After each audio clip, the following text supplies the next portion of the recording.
A lot from him. Yeah, man, I step in town, I jump off the plane, and I'm a cool white suit.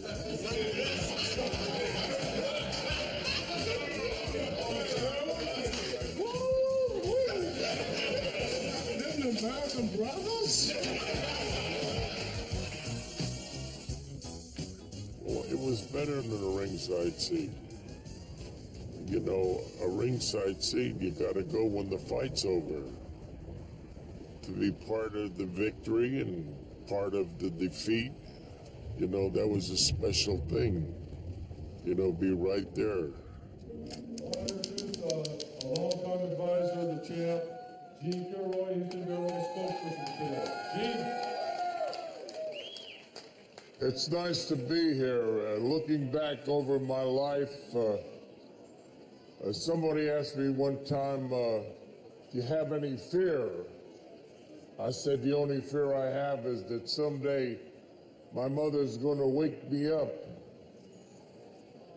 and say it's time to go to school, that my life has been a dream. With Muhammad Ali, I've been blessed to be around that man. There are multi-millionaires who would have given $1 million to be with Ali every day like I've been with him. My first encounter with Muhammad Ali was the 1960 Olympics in Rome. He was like the mayor of Olympic Village. He wore his gold medal around. Everybody wanted to be around him. Everybody wanted to meet him. Tell me how you came to get such a Roman name as that. Well, as I understand, I'm Cassius Marcellus Clay VI, and my great-great-grandfather was a Kentucky slave, and he was named after some great Kentuckian. Well, Cassius Marcellus Clay is a great name in Kentucky. And really, where he was from or where it was all originated, I couldn't tell you. But since I've reached a little fame in boxing, most people want to know where I'm from and where did I get that name. But really, I haven't really checked on it, so I see that I'm going to have to go look into it. You'll have to look it up. See what it's all about now that I'm getting a little interviews.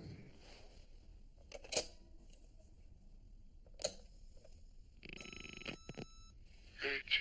Yeah. I heard a story, man, like, goes like this.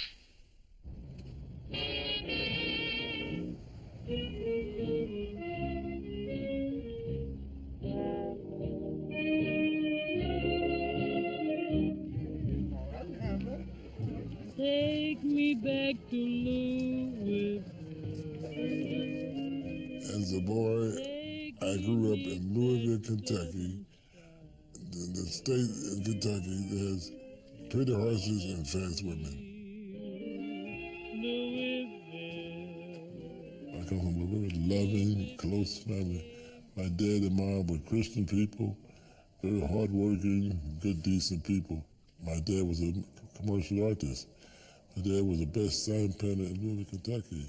Way back in a little one-horse town called Louisville, Kentucky, back in 1941, Mr. Cassius Clay married Mrs. Odessa Grady, who later became Mrs. Cassius Clay, and they had a little son. This is Mrs. Clay, and this is my daddy, Mr. Cassius Clay Sr.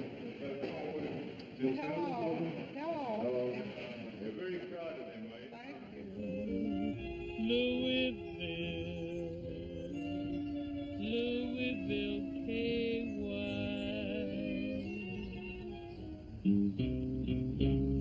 I was born in 1943. Muhammad was born in 1942. We were 18 months apart. We had fun. In those days, he was known as Cassius Clay. He was loquacious, he was cocky. He's always been different. He was born for greatness.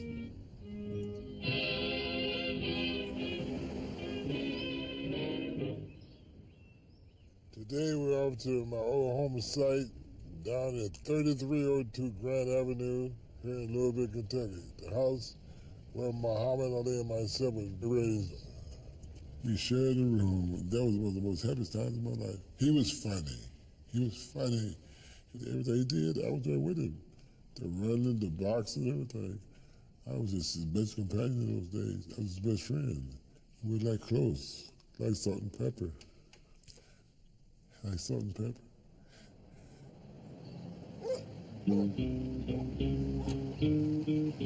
It all begins here. From the root to the fruit.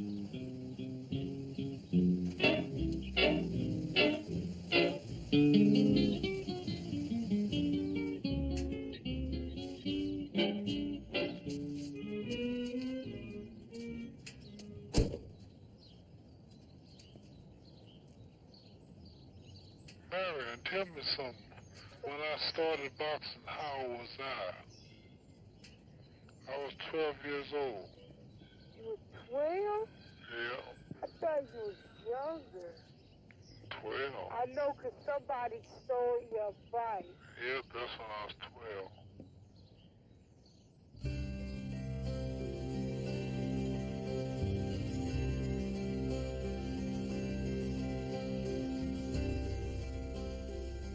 It was on a Monday night in Louisville, 1953. We both went to a home show. Every year, there was like a big carnival. We had rode our bicycle we got for Christmas up there. When we came out of the home show, our bicycle got stolen. So we started crying with little boys. We started crying. So we had somebody coming out of the building, please tell us where we can find a policeman to report a bike stolen. The gentleman said, go downstairs, and there's a policeman downstairs. So we went down a long flight of steps. It was a boxing gym, so the policeman was in the corner talking to some kids. He was all hostile, wanted to whip somebody, and so I said, you never fight if you don't know how. I said, have anybody ever taught you how to fight? He said, no. And I said, well, you should come down here and learn how to fight first before you start picking fights. So that was the beginning of it. He started coming to the gym, and he was a very religious trainer. And he was there when I got there, and he was there when I left. He was 12 years old and weighed 87 pounds. That's how he got started.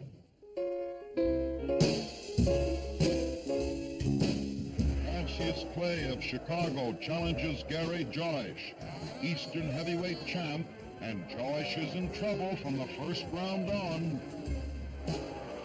Once we discovered boxing, he was smart. He said, if I can dodge, move from side to side in the boxing ring, I will not get hit. So he said, Rudy, let's go to the back of the alley and pick up rocks and throw the rocks at me, see if I can dodge the rocks.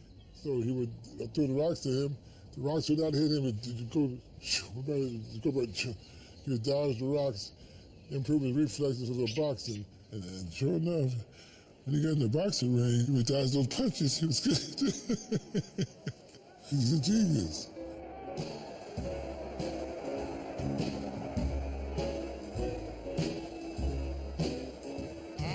I'm ready. Back in the days when Muhammad and I was young kids, he would tell the children in our neighborhood his destiny, how great he would be. Most of the kids would laugh at Muhammad and say, Cassius, you can't do that. That's too much for you to do. You can't be that great. When you were a kid, you always bet certain fellas, I'm gonna be champion one day, and when I'm champion, I'm gonna come back and show you I'm wrong. Another guy said, I'm gonna be a great doctor one day, and I'm gonna be a dentist, or I'm gonna be a great scientist, I'm gonna be a president of the country. But very few people actually are able to make good of the boast and come home and say, I told you.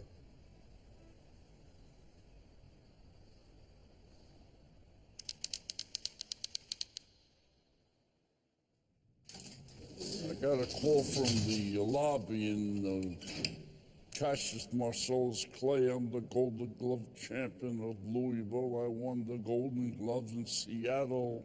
I'm going to win the Olympics. Oh, this is 58. So I hold my hand in the phone and I says, Willie, some sort of a nut downstairs wants to talk to us.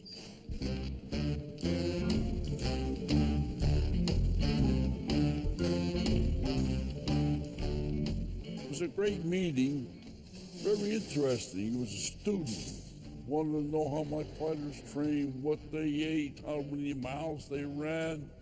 He wanted to know everything.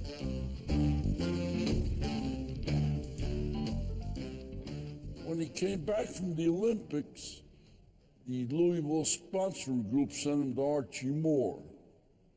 Well, that didn't work because, see, two-star qualities don't blend. In fact, what broke the camel's back, Archie Moore asked him to sweep the kitchen. He said, I didn't sweep the kitchen for my mother. I ain't gonna sweep no kitchen. So they called me up to Louisville group, and they came down and they interviewed me, asked me how I would handle the kid. And I told them I would take my time. I don't like to rush anything. Well, they said, well, geez, he won an Olympic medal. I said, that don't mean nothing. Transition from an amateur to a pro takes time. Moon over Miami,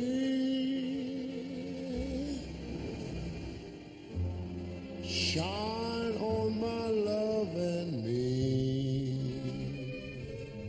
He would come to the gym, and if say he didn't get a ride to the gym, he didn't have no car, he would run. He would run across the causeway. I got a call from the police one day. It's a tall, skinny kid running across the causeway. He says he's your fighter. I said, yes, he is. Cassius Clay.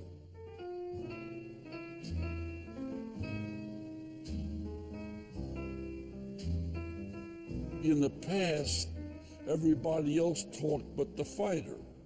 Now people got to want to know the star. Life magazine, biggest magazine in the world. They want my pretty face on. When I was around with this kid for 4 years, they thought I was a mute because I never put a word in. Talk to my guy, please, you know. When they do interviews with me, they're not the interviews that you do with boxers. Boxers usually don't talk. And all they can tell you is he ran 5 miles yesterday, or good left jab, I'm not that type of Negro, black man, you understand? Yeah. See, the questions they asked me on interviews and in colleges is the same thing or more complicated than you would ask the Queen of England or President Nixon or some senator politician.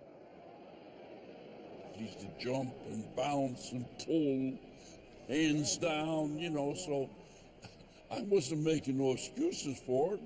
I said, it works. In fact, one time I was so influenced by the media, the Doug Jones fight, I told him in one part of that fight, get your hands up. And he got the heck kicked out of him. I said, put your hands down. This is the criteria because everybody kept their hands up. No big man ever moved like that. And this was the key. He was special. You're good as your talent you work with. And Muhammad made me shine. This is BBC Television. Well, no doubt about the top feature in tonight's specially lengthened edition of Sportsville, because everyone is still talking about the fight between Cassius Clay and Henry Cooper. I knew the English pub were tremendous. I knew for a fact they weren't going to like him the first time because he talked too much.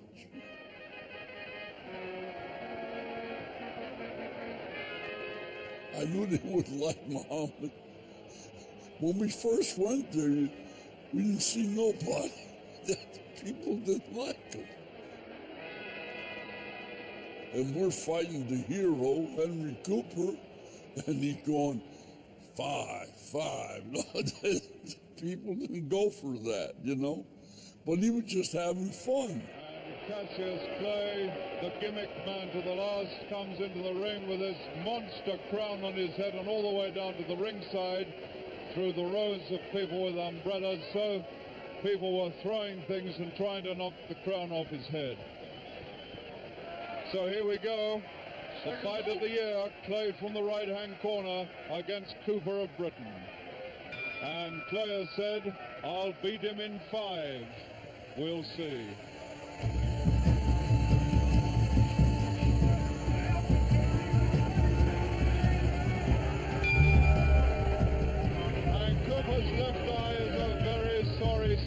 indeed. And he's teasing Cooper. Round 4. Henry Cooper, you know, was well loved by everybody. I can see why. And it was a great night. After all, he hit my guy on the chin. Dropped it and slid down the ropes. It was dramatic. And thank God the ropes were there. That was the end of the 4th round, and he hit him about 2 seconds before the end of the round. He came back to the corner. I was chewing him up. They're working furiously on him in the corner. Angelo Dundee, his trainer. He really is giving him a talking to.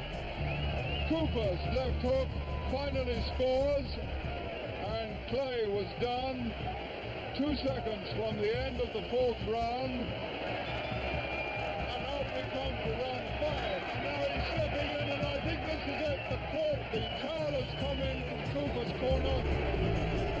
There was no alternative. He had to stop the fight. Inside, Frank Butler asked Clay if he still thought Henry Cooper was a bum. Not a bum, I must admit. I really underestimated the fella.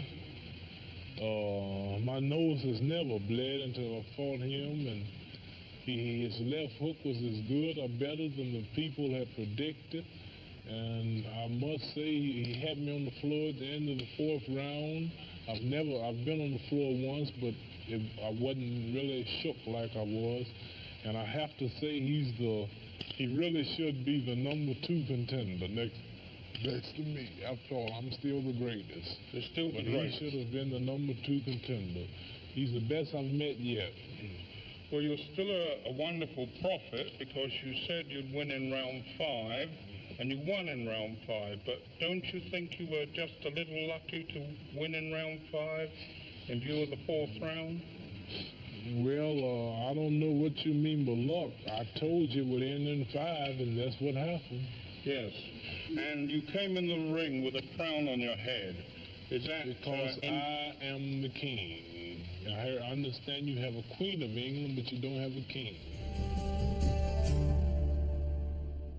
The second time we went, though, we couldn't walk the streets. So there you go. I mean, and then he wasn't as glib or crazy or anything, but the people fell in love with him because they knew he was for real.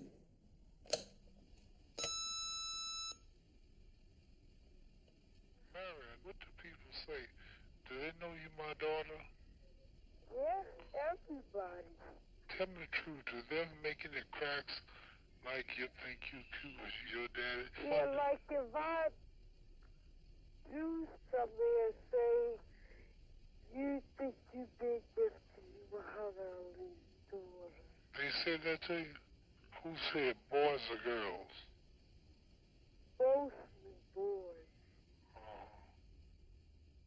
I mean, I knew he was famous as soon as I can walk and talk and understand words. You know, I heard how much people adored him. And, you know, a simple trip to the convenience store was 50 people surrounding our car. He couldn't go anywhere. And my father loved people, so he would entertain them and stay out there and talk to them. And he's going to get knocked out at 5. And I'm sitting here looking at it, and I'm looking at the people. And so I knew this is not normal.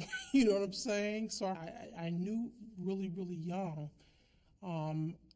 how huge he was is when I would see people on television that I admired, like a Tom Jones or Flip Wilson or Sly Stone, Sammy Davis Jr., and then they would be at my house. I'm like, whoa, you know, you're famous, you know, so I knew he was up there. My dad played kind of the good cop out of the parents, you know. You know, it's so funny. He would, like, if I acted up, he'll go, Belinda, go, she needs a spanking.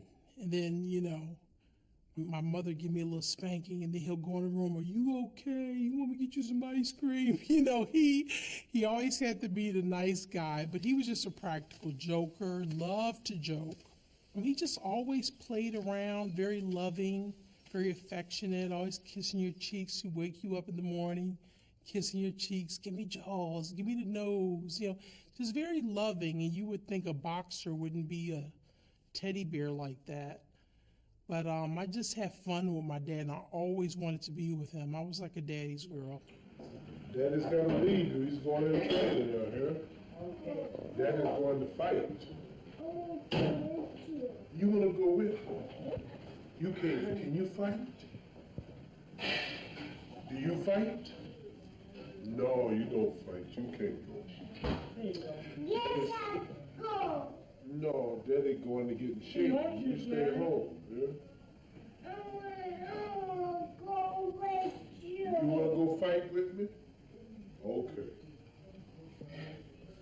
The bus cleaned up. Okay. The who gonna fight? The man. There.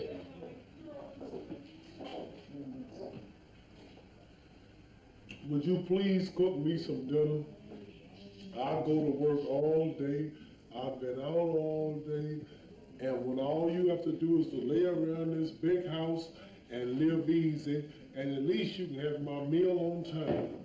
Woman, please, is the food ready? Yes. All right. Come on, let's go eat. It's one thing you don't mess with, is color folks' food and color folks' money. Come on, darling.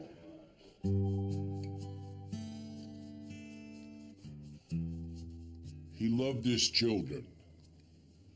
He loved his children, but he was a blessed man to have Belinda's mom and dad take care of the kids when there was such a demand put on him as being a world man. He asked to travel here, travel there. So his title, his heavyweight belt, what was more valuable than that heavyweight belt was having his mother-in-law raising the children, which she did. And she did a good job. He used to love to tape record conversations, and he would always say, I'm a tape you guys, and when you're older, you're gonna love these tapes. And he would always do it. So when my parents got divorced, he would call me up. How you doing in school? What are you doing? What do you want to be when you grow up? He would always tell me time is gonna fly. You know, I'm gonna be older. I mean, he was just like he could foresee things and knew how important those things would be. Miriam? You're now 11 years old. Now, do you want to go to college? Yes, sir. Now, what do you want to do? When everything Allah made has a purpose. Trees have a purpose. What's the purpose of a cow? To give us milk. Okay, what's the purpose of the sun? The sun. Sun. To give us lighting and heat. And make things grow. So everything God made, cows, horses, the moon, stars, ants, everything has a purpose. Now what's your purpose? You're a human being. If God made the sun have a purpose, humans have a purpose too. You haven't found your life purpose yet, have you? Yes. Everybody's born for purpose. What do you think you were born for? To make people feel better, to fix people up. That's good. That's good, man.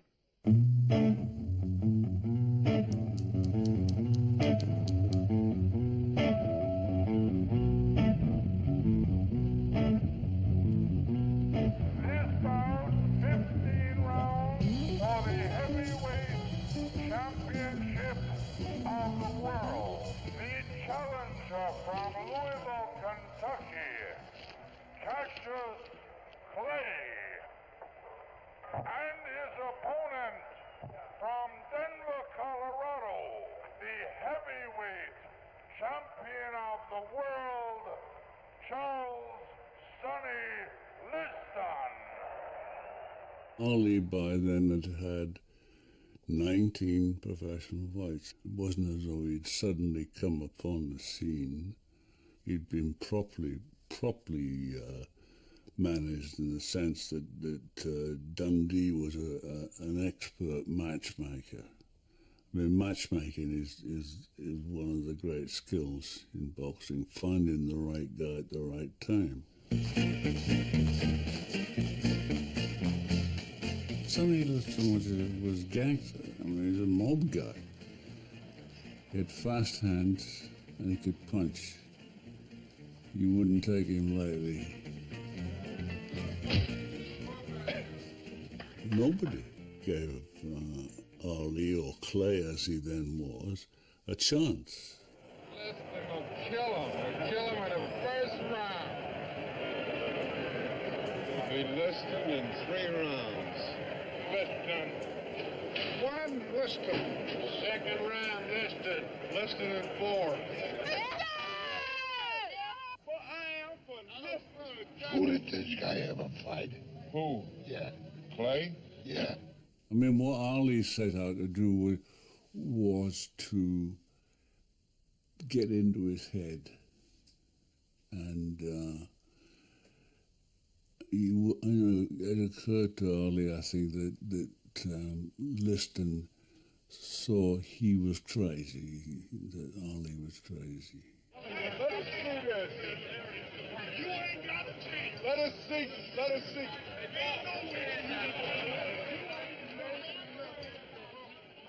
Liston, he can't deal with this.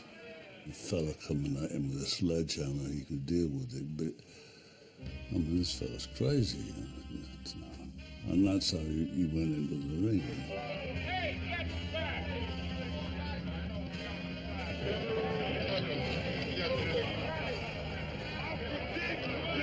Tonight, somebody will die at ringside from shock. World heavyweight boxing title on the line. We see, looking to get Sonny to run. Liston thought he was going to win the fight, and his people thought he was going to win the fight. But that wasn't what Ali saw. Less than 1 minute more in the second round. Another jarring right hand that time, folks. Another one. Sonny Rabble.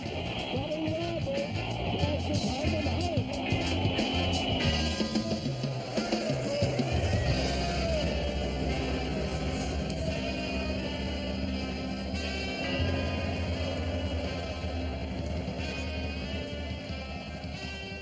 The fight never went Liston's way.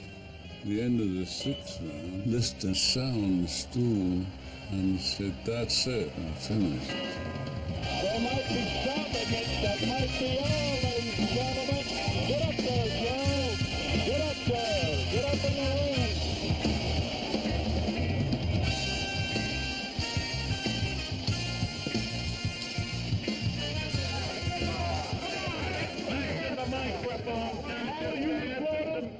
All of you reporters made it hard on us. Never write about me like this. Never make me fix the wrong. Just make me angry.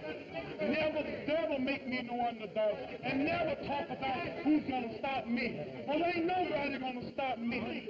Not a heavyweight in the world fast enough to stop me. Who's the greatest?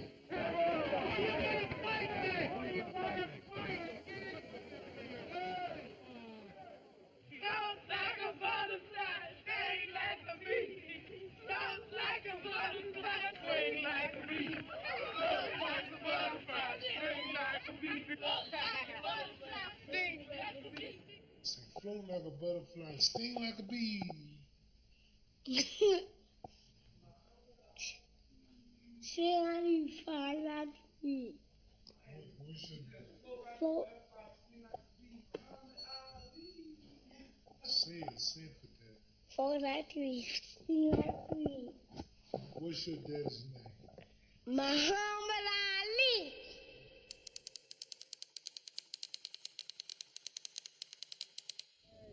Why do you insist on being called Muhammad Ali now? That's the name given to me by my leading teacher, the Honorable Elijah Muhammad. That's my original name. That's a black man named Cassius Clay was my slave name. I'm no longer a slave.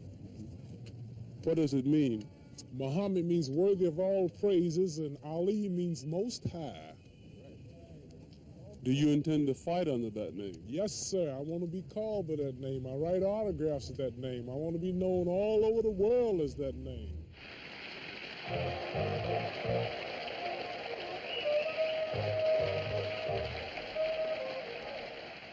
What attracted you then to Islam in the first instance? The Muslim religion? Yes.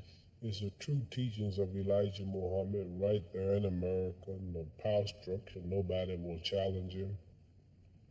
And the history of ourselves, the history of our true religion, our nationality, our names. See, we don't have our names, you know. I know how proud you all are, proud of your names. See, Chinese have names like Chang Chong, Lu Qian, this is Islamic teachings. Russians have names like Kosygin or Khrushchev. You have names like O'Connor or Grady or Kennedy. And Africans had names like Lumumba, Nkrumah. And Jews got names like Weinstein and Goldberg.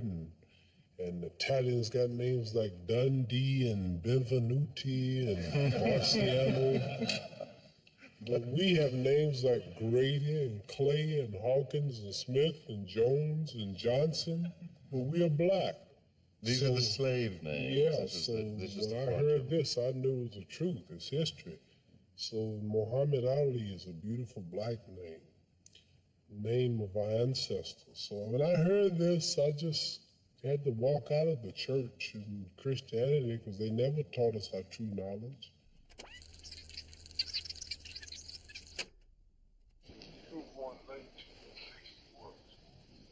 Oh. Daddy won the title in 1964. That's 4 years. 4 years after I won my title. I was in exile at that time. You know, they took my title because I didn't go to Vietnam. You remember that? Yes, sir. You were supposed to remember, but it's history. I thought I know about it. You know about it.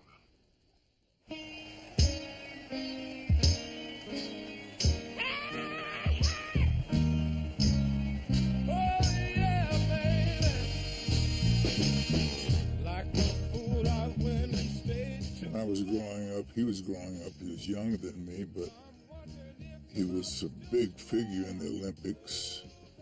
He had a tremendous personality,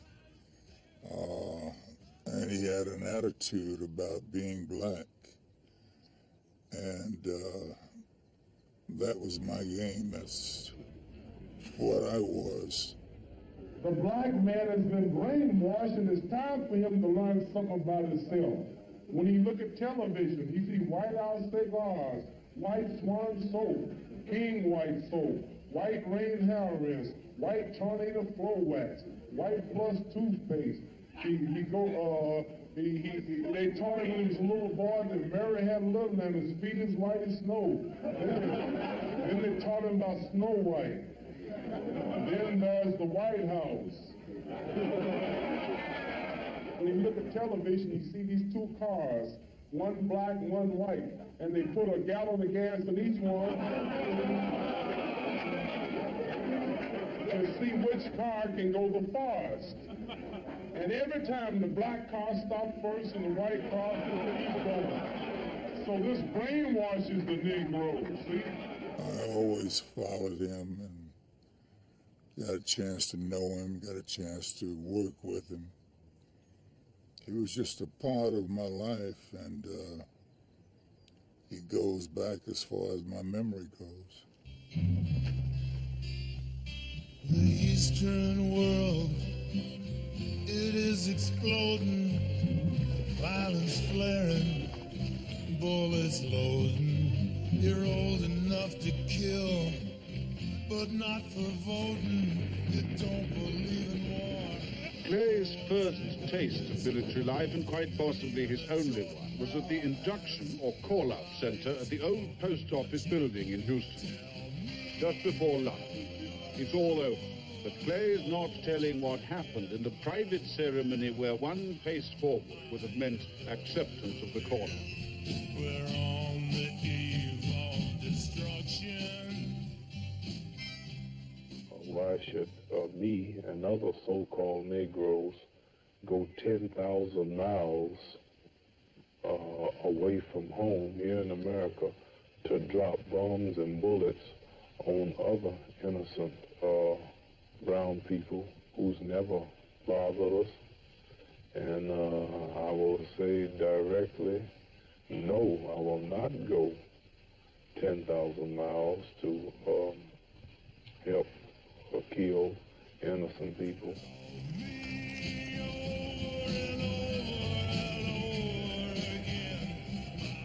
Muhammad Ali refused to draft to go into Vietnam. He believed it was an unjust and unholy war. He said if the Vietnamese came over and attacked this country, he would be the first one to defend it. John Wooten, the executive director of the Black Economic Union, I called him because I wanted him to get the top black athletes to have a meeting with Muhammad Ali to give him an opportunity to tell his side of the story, because there were so many rumors about his life and not going into service and his religion.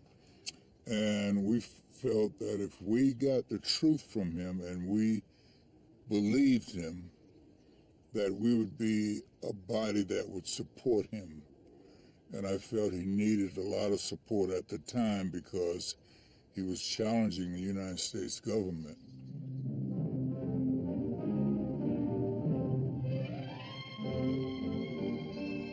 Nine top Negro athletes meet with Cassius Clay to discuss his anti-draft stand.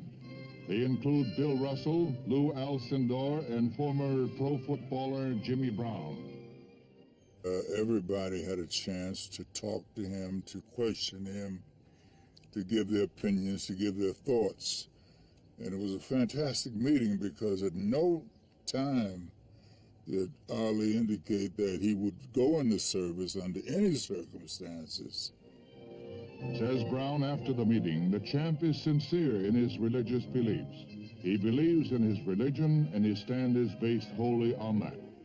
Clay's induction refusal cost him his title, and he faces a possible 5-year prison sentence. He claims exemption as a minister of the black Muslim faith. Each and every individual there, I admired tremendously because Muhammad Ali had become a Muslim at the time called the Black Muslim. And that was a highly controversial organization. And anyone that was associated with them was going to really feel the wrath of the system. The so-called black Muslims in America at the time, Malcolm X, Elijah Muhammad, was very, very controversial. Malcolm X was a charismatic man, a feared man by many. The power structure had successfully created the image of the American Negro as someone with no confidence, no militancy, and they had done this by giving him images of heroes that weren't truly militant or confident. And now here come Cassius, the exact contrast of everything that was representative of the Negro image. He said he was the greatest. All of the odds were against him. He upset the odds makers. He won. He became victorious. He became the champ. They knew that as soon as, if people began to identify with Cassius and the type of image he was creating, they were going to have trouble out of these Negroes, because they'd have Negroes walking around the streets saying, "I'm the greatest."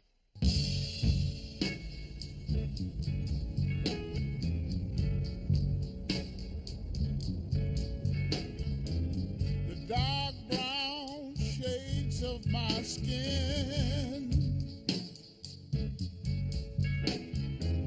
only add color to my tears.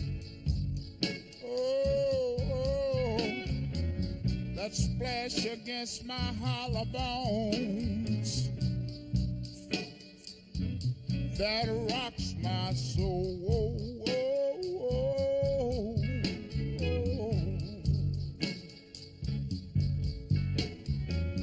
Is it because I'm black?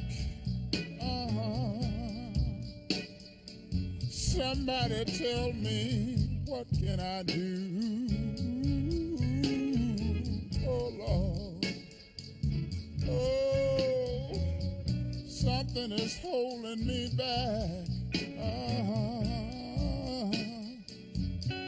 Is it because I'm black? I can name you 20 activists that had a part in the change in this country. You living in a state of discrimination and racism. And so there were the outstanding individuals who would risk everything. The Panthers took up arms. I mean, it was a time of people standing up and other people cowering down. And so there were a lot of individuals that were risking not only their careers, but their life. That was a time of social revolution. We're not seeking to lose our identity in blood mixing and our beautiful black African history. We don't hate you. We don't hate those of you who are white.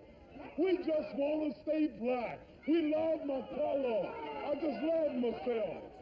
I think that on a personal level, I've been around him, and there's a couple of things about him that I think are really beautiful. First of all, he loves people. I thought that was a great trait. And he had a way of relating to people and making them feel good.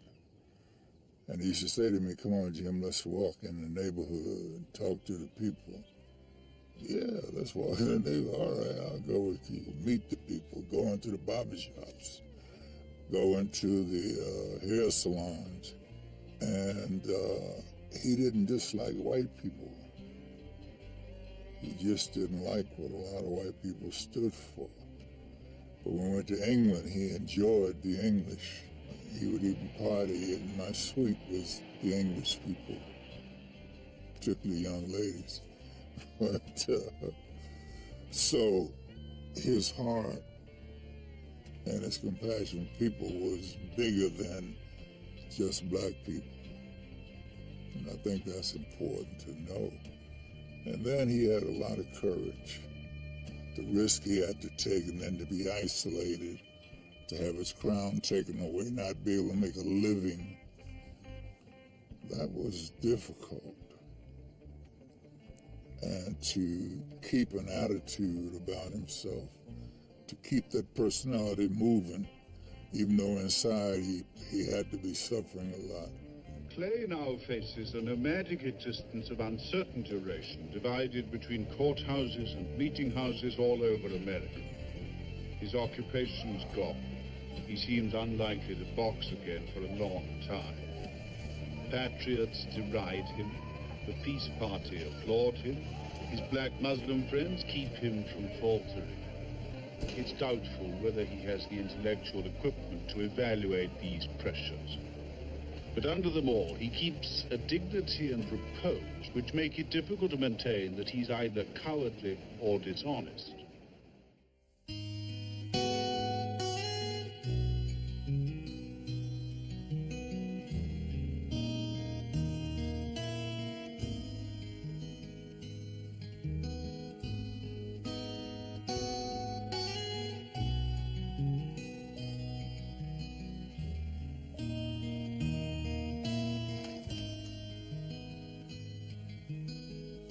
My soul is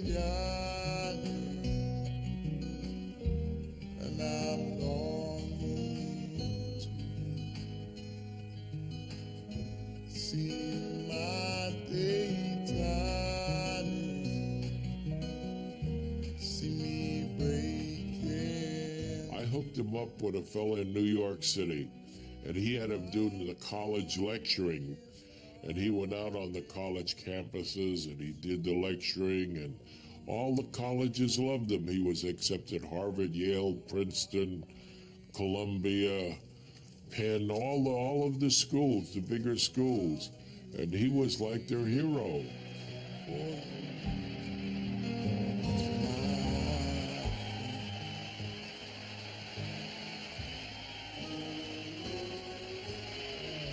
I'm very flattered in coming here because you never could have made me believe years ago when I got out of high school with a D- average. And they gave me the minus because I won the Olympics. I understand that out of people such as you all come presidents and governors and mayors and great doctors and physicians and scientists and everything. So I said, well, to get something together to talk to these people, it's got to be pretty heavy.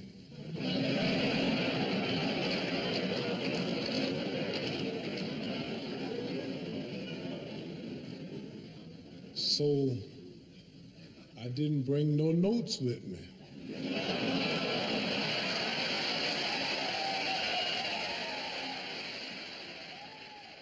You are happy to have thrown away perhaps the greatest sports career since the war. I haven't thrown it away. I haven't lost it. I would say I turned it down. I'm not, see, the greatest sports title mean nothing, mister, if you cannot be free. See, boys in Vietnam are throwing away, you may say, their lives. I haven't did that much. I'm still living.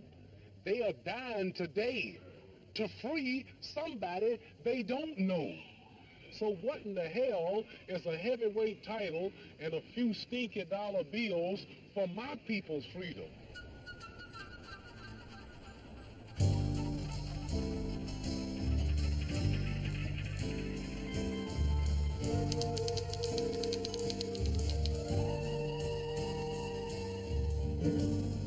Tell me a tale that always was. Sing me a song that I'll always hear. Tell me a story that I can read. Tell me a story that I believe.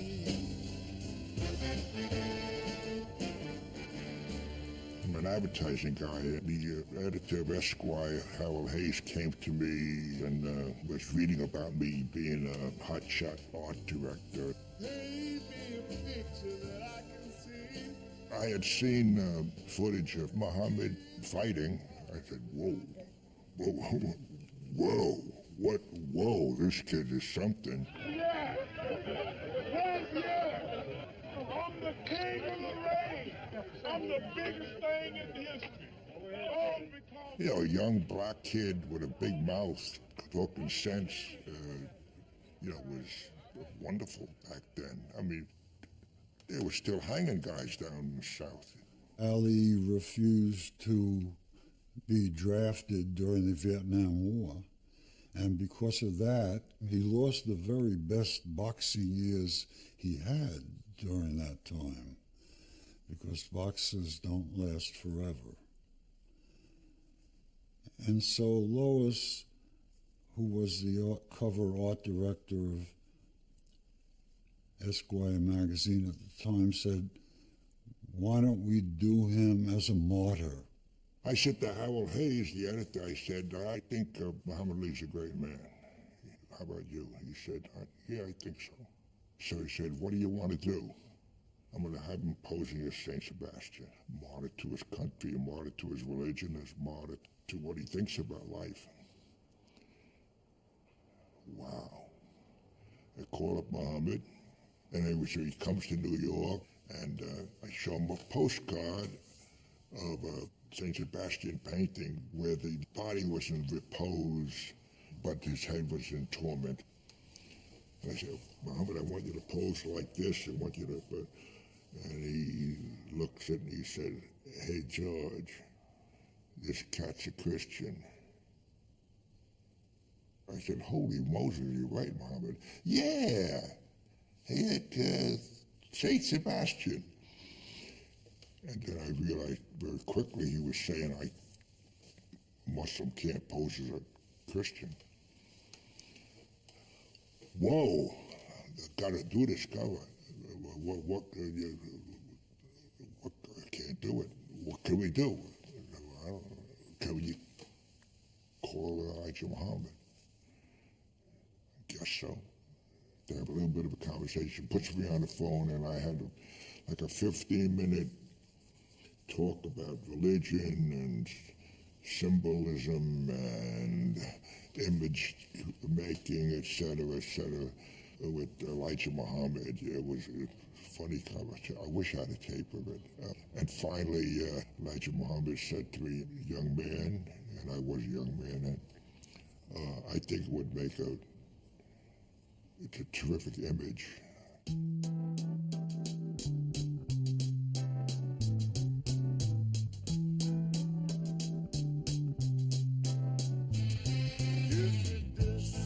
It took a long time because the arrows kept falling down and Ali had to stand still, which is not his style.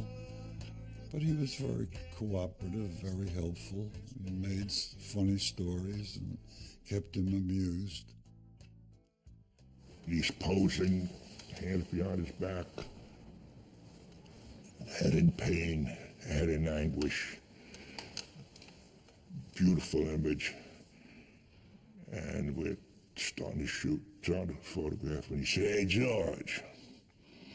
I said, what, Muhammad? Hey, George. I said, Muhammad, what would pose? Do your job, come on. Hey, George. When he does 3 hey, Georges, he wants to say something. What? And slowly but surely, he pointed to each of the arrows, and he said, Lyndon Johnson, General Westmoreland, Robert McNamara, Dean Rusk, Clark Clifford, Hubert Humphrey.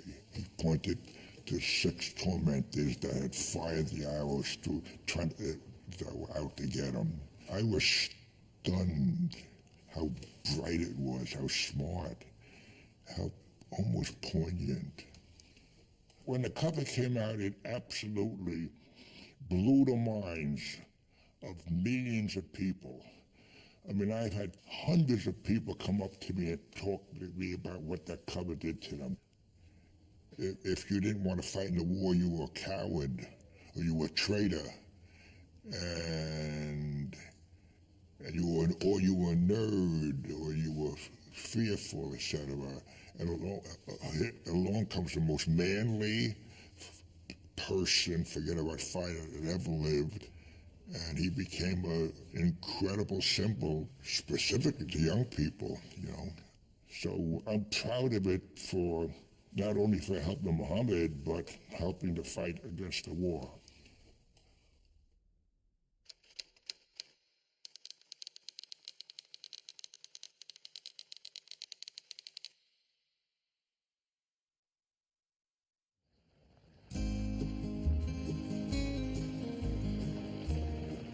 Finally, he got the license back. He said, well, maybe we should get our own training camp. So that's what we did. I mean, here's a guy, as big as he was, he didn't have to pay someone to rent their gym. He had his own place, and he designed all of it. He called it Fighter's Heaven. You're the lucky one, so I've been told. As free as the wind blowing down the road. Loved by many, hated by none. I'd say you were lucky because I know what you've done. These little ponies we bought just for children. Summertime when the children come up, we saddle up ponies and let them ride around on them. Heckle and Jekyll. Heckle and Jekyll? Yeah. Heckle and Jekyll, Mutt and Jeff. Heckle and Jekyll and Mutt and Jeff. My wife names all these horses. These cabins and things you see, we built all this from the ground up. And I always, as a kid, wanted to train in a real training camp with the logs and the rocks and the trees and the woods. We had hotel bills, so I built my own cabins for the fighters to stay in. Then we had eating bills, so I built my own kitchen around here.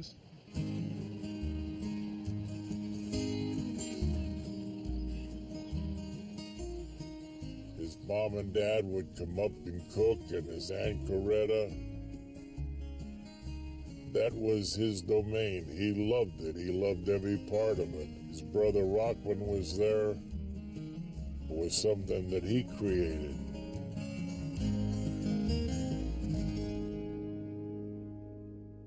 This is my brother here, Rahman Ali. He just got up. He likes to sleep and eat. He just got up. He come to get a comb. He works hard, so that's why he's got to sleep and eat. He works so hard. I put him all to work. The comb should be in the restroom there. It was open to the public. All the people would come by there. And it was really like the boxing shrine of the world. He enjoyed it, and there was a lot of great champions came up there to train. A lot of celebrities came by to visit there.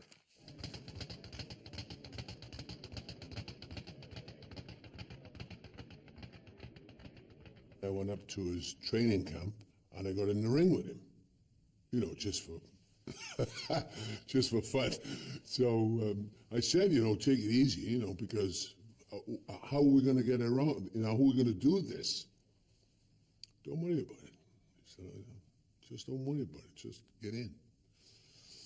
So then he started to, you know, and try to wind me up a little bit, you know. And he said, Trigger, you call me Trigger, right? It was Trigger, right?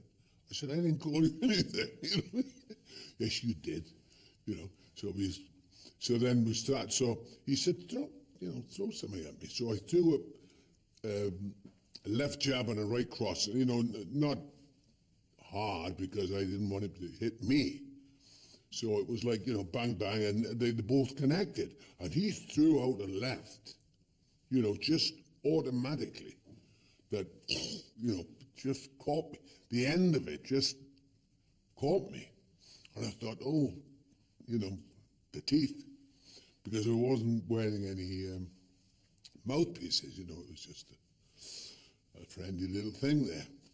But just to stand in the ring with this man, and just, you know, he would telegraph everything he was throwing at me, you know, it was only, thank God, a bit of fun.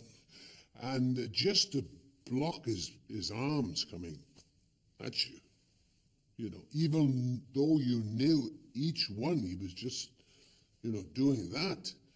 I thought, good God, I mean, to get in there, to fight this man for real must be terrifying. So then Ali says to me, you know, just throw one, you know, for the. So I said, oh, okay, you know. So I went like this, and he dropped. And he's on the, you know, in the ring on the floor. And you know, and I'm standing over him like this. You know, it's just for publicity. And apparently, Gene Kilroy was telling me that when the photos were all over the world, some of Ali's fans were concerned and said that Ali should stop now. If Tom Jones can knock him down, you know what I mean, then he should stop boxing.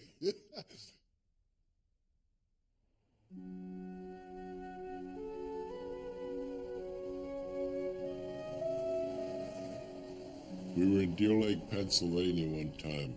There was a little boy there. He looked frail, and he wanted to meet Muhammad Ali. I said, no problem. And I brought the boy in, and his dad, Muhammad looked at the boy and he said, "Why do you have this hot wool hat on?" He said, "It's so hot out there today." He said, "I got leukemia and I lost all my hair. I'm getting this chemo." And Ollie said, "I'll tell you what, I'm going to beat George Foreman and you're going to beat leukemia." The boy looked at him. He said, "Oh, I hope you're right, Ollie. I hope you're right."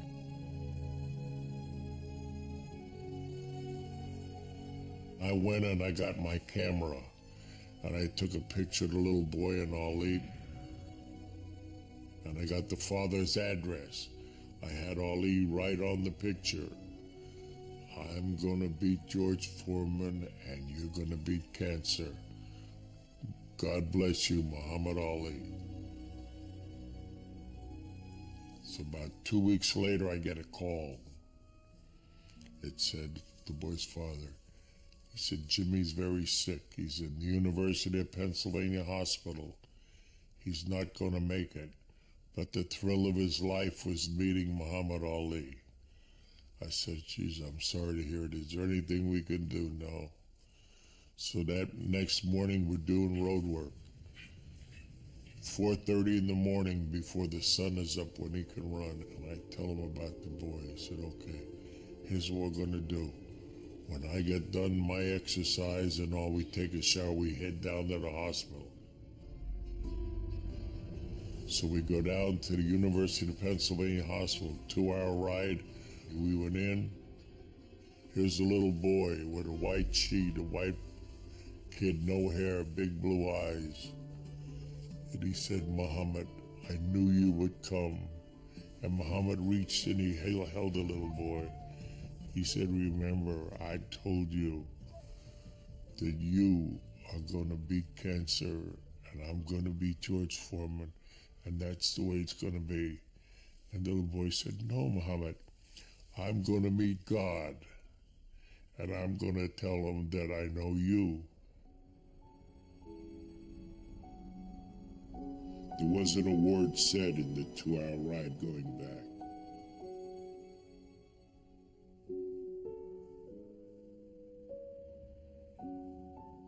About a week later, the little boy died. The father called me, and Ali said he didn't want to go to the funeral. It was too sad. So I went over to the funeral, and in the casket, they had the boy laid out, and they had the picture there. "I'm going to beat George Foreman, you're going to beat cancer."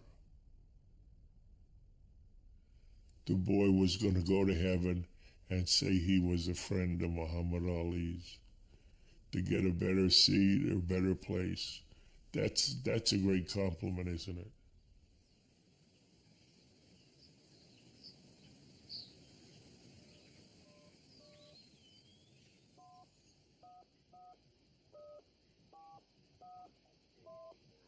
Mom, I bet you don't know your ABC. I do. No, you don't. Yes, I do. Let me hear you. A, B, C, D, E, F, G, H, Y, Z, K, L, M, N, O, P, Q, R, S, T, U, V, W, X, Y, and Z. My ABC, won't you come and play with me? Oh, I love you, Mama. I just love you so much. Oh, I have to think about you every day. I miss you.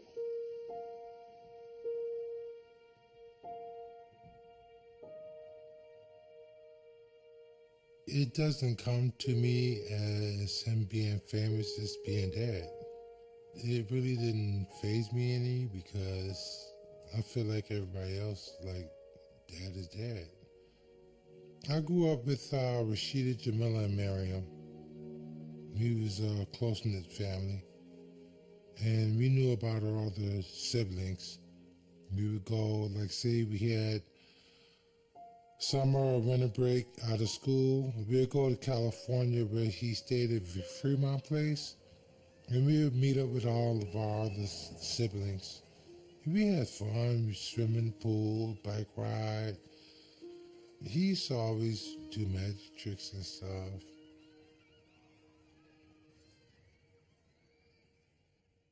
I had a bit of a problem in school because a lot of kids wanted to see if I could fight like my father, and I really didn't want to do so.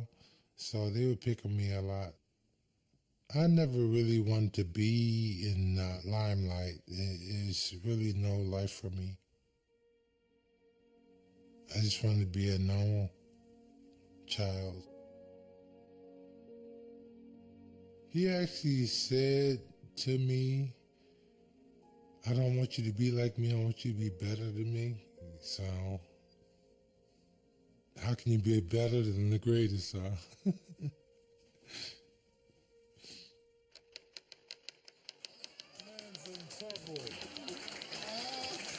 Listen, George Foreman, people are afraid of George Foreman. They talk about how hard he hits. The world has been deceived. You listen to me now. I've never told you wrong. The man don't hit hard. This will be the biggest upset since Sonny Liston. And I think it is befitting that I go out of boxing just like I came in, defeating a big, bad monster that nobody could destroy. A hard punch. I'm the underdog. If he hits me, I'm in trouble, like the Sonny Liston fight. But I came back and I shook the world and I got Liston. Now it's 10 years since Sonny Liston. I'm meeting another big, bad, strong monster knockout artist. He's a bully. He's slow. He has no skill, no footwork. He's awkward. And I have been giving him a name. I named Floyd Patterson the Rabbit. I named Sonny Liston the Bear. And he shall be known officially as the Mummy. The Mummy. And why the Mummy? Because he fights. When he's fighting, if you ever watch him in the ring, he drags like that after his opponent.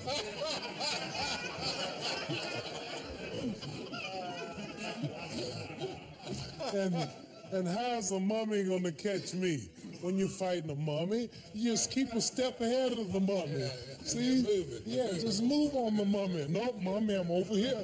No, mummy, I'm over here. Yeah, no, you're moving too fast. The mummy don't move that fast. I remember the day we left Deer Lake, we were going to Zaire, Africa. Before we left the camp, and Ali ran in and he called Cus Amara. He said, Cus, how do I fight this guy? Cus said, he is a bully type individual. Your first punch must be with bad intentions, devastating tenacity. I got on and I said, Cus, look what George Foreman did to Kenny Norton. Look what he did to Joe Frazier. And Cus yelled. He was in New York. I could have heard him from New York to Deer Lake, Pennsylvania without the phone. He said, but they're not Ali.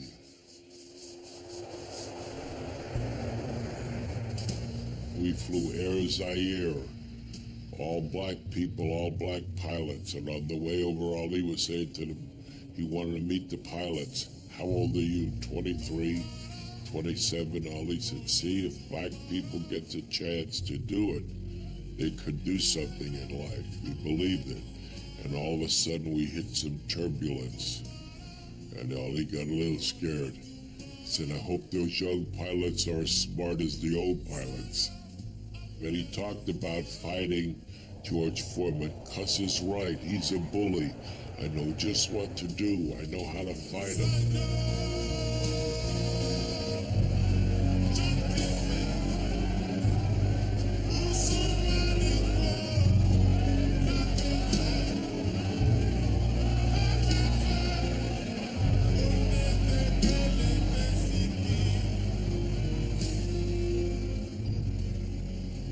As we were walking off the airplane, Ali turned to me. He said, who don't they like here?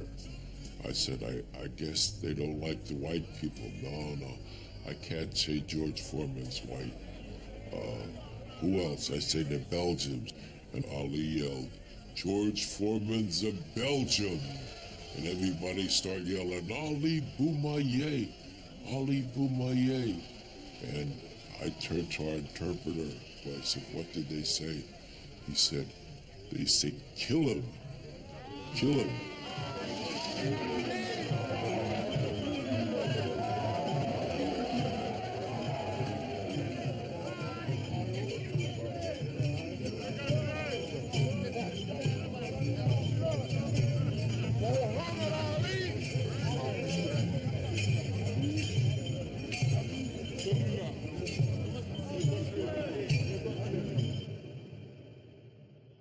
When George Foreman rides with his entourage, his sparring partners, here he has with him his loyal companion, a German Shepherd dog by the name of Diego.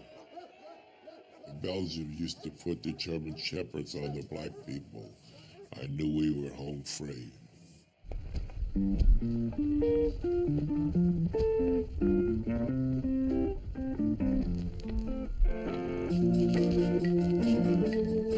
It was a blessing that we fought in Zaire because no one could bother us. We had time for each other. You know, we had our own cook there, we had our own movies, and we had it nice. Ali loved it when his mom and dad was there and his brother. He wanted to make him proud of him, show him what it was to really achieve something in life. Getting back on George Foreman, why he's not here? Never mind about getting What you mean, never mind? Why he's always ducking?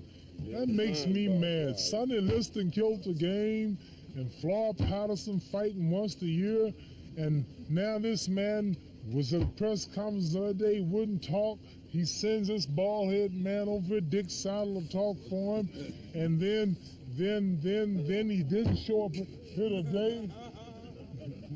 Get off my head. Listen, I'm gonna float like a butterfly and sting like a bee.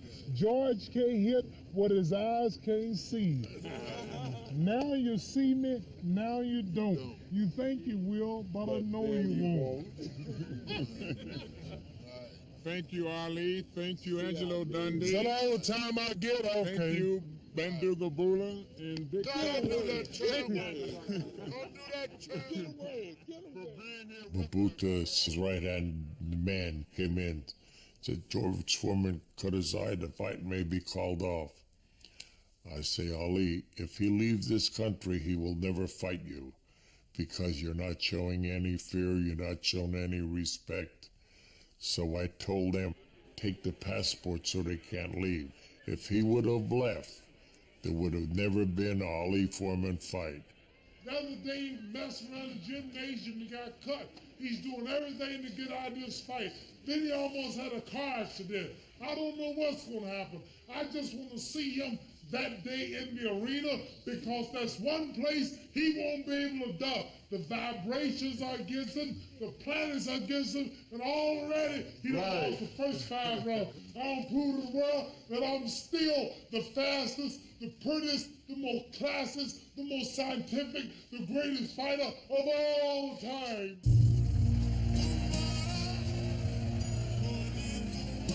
The African people loved Muhammad Ali. They thought he was a savior. Muhammad could have said to the people when we went to the stadium, I want to be your president. Everybody would have followed him. They loved him so much. It was unbelievable the power that this man had.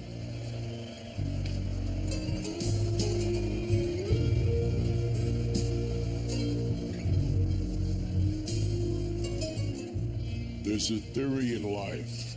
It said that the strong will beat the weak, but the brains will beat the strong every time.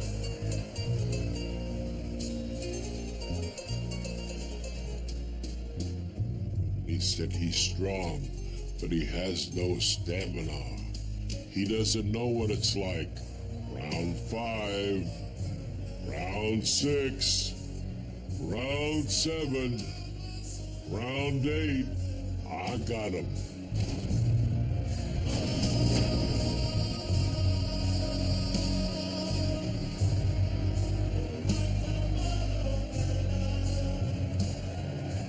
And that famous spin when he was spinning, I told him, I said, why didn't you hit him on the way down? He said he had enough.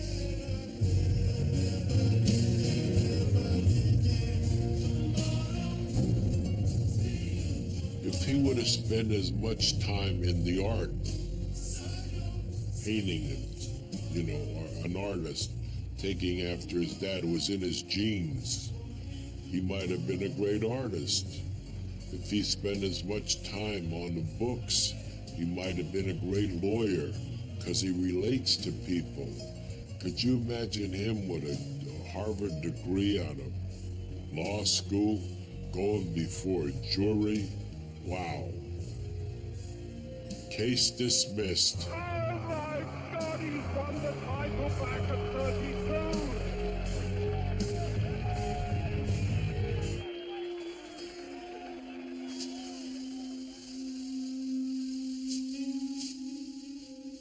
The fight with Muhammad Ali was spectacular. For me, it changed my life because I'd never lost as a professional. And I intended to win the easiest fight of my career.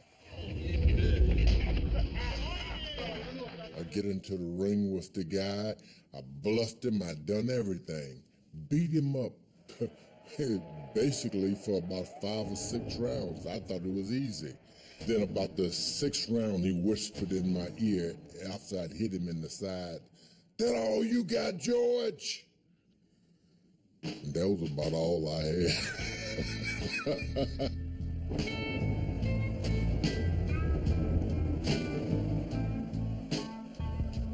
It turned into a nightmare then.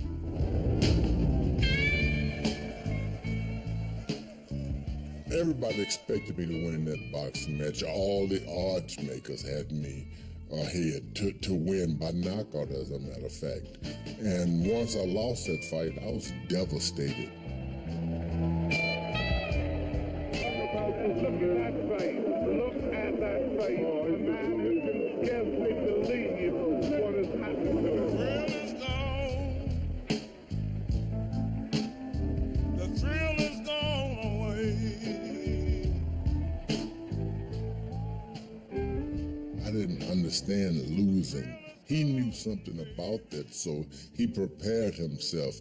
He reserved his power and his strength. I had nothing in the back of my mind to shield me or protect me, so I lie in devastation. George Foreman, the man who is totally invincible. After I retired from boxing, left boxing in the 70s, I became a minister at the Church of the Lord Jesus Christ. I'm still doing so. And I realized that a reporter asked me, what happened in Africa, George? Surely something happened. And I admitted that I'd lost the boxing match. I said, I got proof. From that point on, I was able to cope because I realized not only did I lose the boxing match, but I'd lost the greatest man I've ever met. Somebody who would never give up.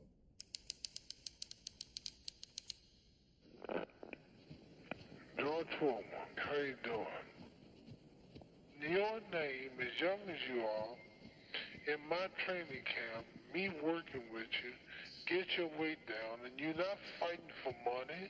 God knows what's in your heart. You ain't got to answer to man. See, man judges man's actions. God judges man's heart. You go in the ring for God. Now you got the whole world shook up. George Foreman came back. Now you go out and start preaching. You got thousands of people coming. You don't go out a loser. You go out a winner. And that's just the wild idea I had. Sometimes people come to me and say, what do you think? Was Muhammad Ali the greatest boxer? And I feel almost insulted because boxing was just something he did. I mean, that's no way to define Muhammad Ali. He was one of the greatest men to ever appear on the scene of the earth.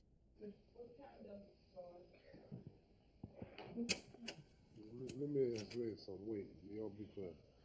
Man, this is a microphone, and when you get to be a big girl, I'm gonna play this back so you can hear it. I'm gonna say what I say. Say, I love my daddy. I love my daddy. I love my poo-poo head daddy. Okay. Ask your question. What's your mom's name, Harley? Veronica. Layla, what's your mom's name? Veronica. Oh, what's her name? Veronica. Veronica?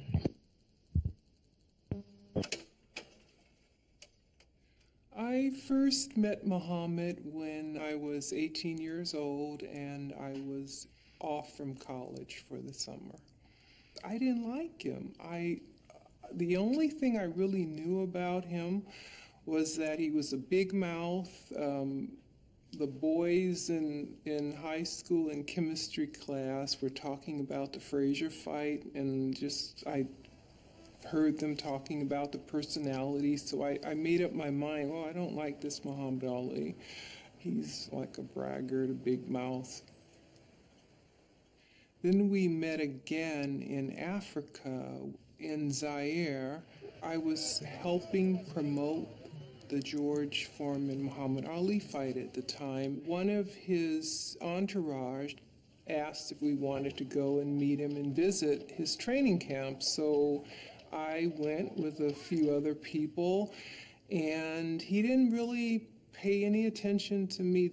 However, when it was time to go back, we took a bus back, which was fun. But Muhammad decided he was going to ride on the bus back with us, and he ended up sitting with me and talking to me the whole time. My first thought was, wow, he's really nice. He's very quiet. He later told me it was because he was afraid to say anything. He didn't know what to say. But I thought, he's really nice. When the fight was postponed and he kept inviting me back, and he told me he was getting divorced. He wasn't living with a wife, so I didn't know any better at the time, in the very beginning. But he would give these lectures on love and friendship, and I remember the moment I fell in love with him when he was could make me cry.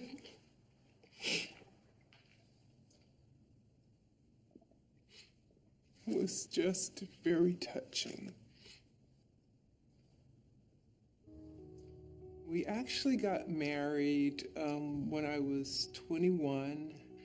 And we had been together already since I was 18 years old. Even though we did have a wedding ceremony in Zaire, which lots of people don't realize. Living with Muhammad was never dull. You never knew what you'd be coming home to any given day.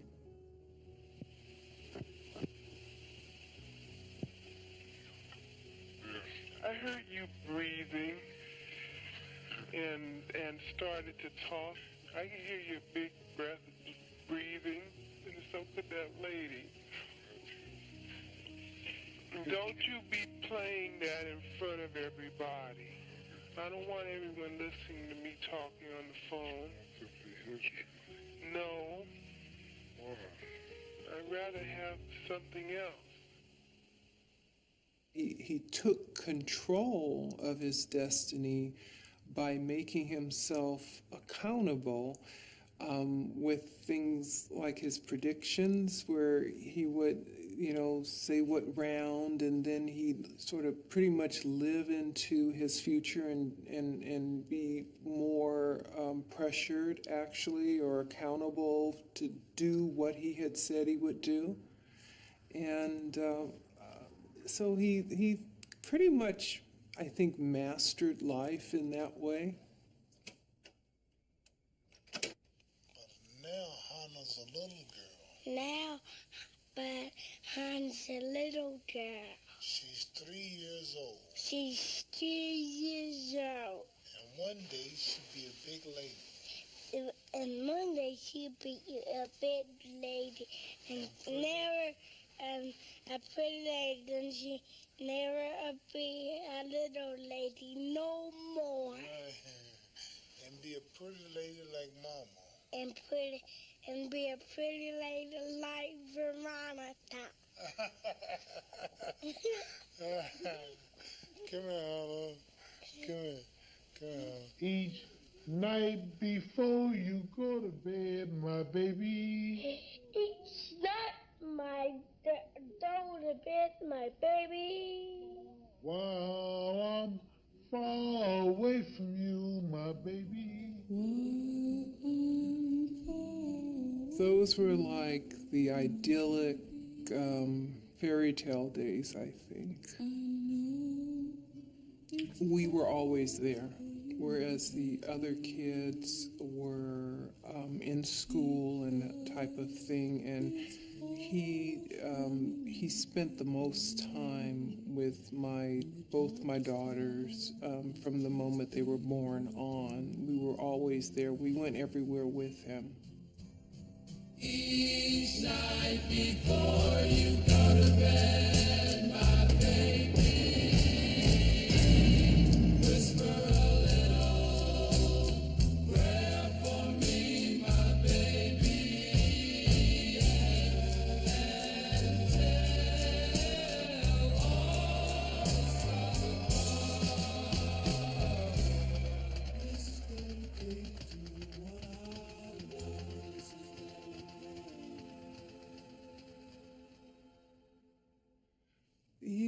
He's a really good-hearted person, very sensitive, and I guess I'm crying because of his situation now. You know, and I'll always love him. Not like in love, but we've always been friends. It became hard to live with him because of, everyone knows, the whole world knows he wasn't faithful as a husband. There's a story to that too, I think. But he's an incredible human being, has a beautiful heart, and very sensitive. He cries a lot. People don't know that. When something touches him, he'll start crying more than I do. There are lots of people, actors in movies, playing great parts and that are idolized, but it's all a fantasy, and Muhammad was real. He stood up for what he believed, and he was 100% sincere about all of that. And I think people just feel the love, that genuine love that comes, and it emanates from him, and people can feel that.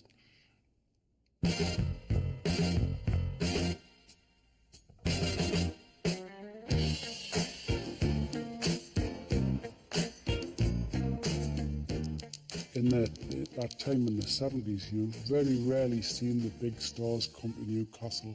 Incredibly, Muhammad Ali turned up. Not only did he come, he had just been married a couple of months before to Veronica Porsche, and they had the wedding blessed in a local mosque. It's a far cry from fashionable Beverly Hills. The mosque comes as a surprise in the industrial heart of South Shields. The children of the traditional Muslim community here were out in force to greet the champion and his bride, Veronica.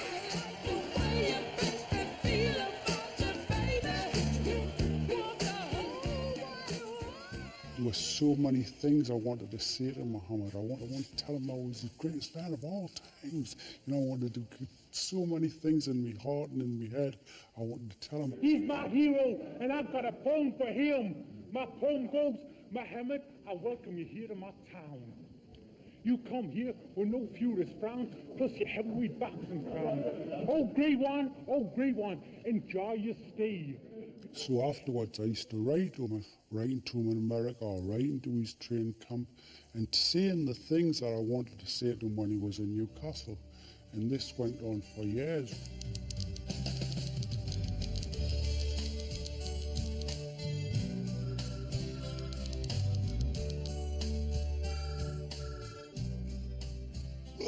Russell, it's Muhammad Ali on the phone. It's Muhammad Ali on the phone. I thought it was just winding us up. It was because we're just watching them. We're still watching them on the television. And I thought, I was just ignoring. I was still watching this. She says, hurry up, you'll put the phone down, hurry up. So, you know, obviously there was something behind her. I ran into the kitchen. Muhammad, is that you, Muhammad? Yeah, Russ, it's me, Muhammad Ali. And it was like, you couldn't believe it was happening. And he says, I'll give you a date when you can come over. He says, Russ, you don't need no hotel. You can have a room for you and you can stay in my home. I was like, you know, I was like stuck for words. I go, Muhammad, didn't say that if you didn't mean it. He says, I wouldn't say it if I didn't mean it.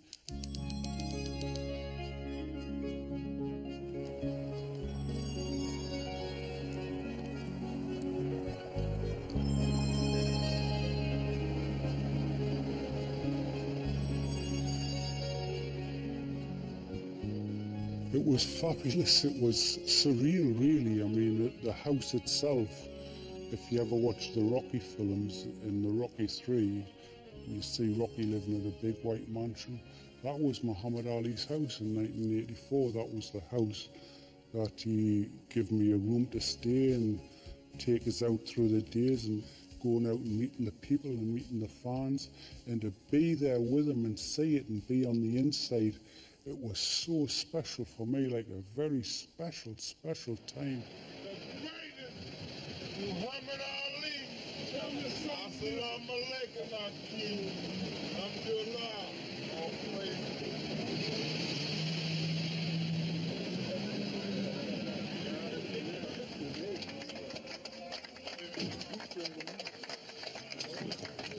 You look beautiful. I love you, Baba. Ali is 3. Oh, well, Ali. Ali, if we'd have met and said Ali is 3. It's very hard for when you say people who've been in with Muhammad, have been so ingrained with Muhammad, it cannot leave them. I only had a very small piece of being with Muhammad, but it never left me because we're personal times and they were very special. Did you spend the night yesterday? Yeah. Where? God let us stay at last night. Joe.